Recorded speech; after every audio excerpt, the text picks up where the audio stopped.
আলহামদুলিল্লাহ ফাইনালি আমাদের মাদ্রাসা ক্রয় করার কথা ছিল, তো ফাইনালি আমাদের মাদ্রাসা কিনা হয়ে গেছে। এইটাই হচ্ছে আমাদের মাদ্রাসা আলহামদুলিল্লাহ। ইতালি ভিচেন্সা থিয়েন শহরে আমাদের বাংলাদেশি কমিটি বা বাংলা মসজিদের পক্ষে বা আমরা বাংলা মসজিদে আমরা চাচ্ছি একটা মাদ্রাসা ওপেন করার জন্য। তো ফাইনালি আমরা এই জায়গাটা কিনেছি। এটা সবথেকে বড় বিষয় কি জানেন, এটা একটা ছিল হলো কেজা, খ্রিস্টানদের কেজা ছিল, সেইটা আমরা কিনছি। আমাদের গত সপ্তাহে এটার নতায় বা রেজিস্ট্রি হয়েছে। ফাইনালি দেখেন কত সুন্দর। এটাকে এখন আমরা মাদ্রাসায় রূপান্তরিত করব। সবই উপর আল্লাহর রহমত। এই পাশে বানিয়ে উপর আল্লাহ না চাইলে কখনোই সম্ভব হইতো না যে ইউরোপ বা খ্রিস্টান দেশে এরকম আমরা মসজিদ মাদ্রাসা করতে পারতেছি বা করতেছি।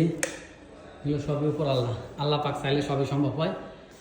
আল্লাহর রহমত আর মানুষের সহযোগিতা আলহামদুলিল্লাহ। ফাইনালি আমাদের মাদ্রাসার জন্য এটা কিনা হয়ে গেছে। ইনশাল্লাহ খুব শীঘ্রই এটাই মাদ্রাসায় কাজ শুরু হয়ে যাবে। তো সবাই ভালো থাকবেন, সুস্থ থাকবেন। আসসালামু আলাইকুম। সবাই দোয়া করবেন।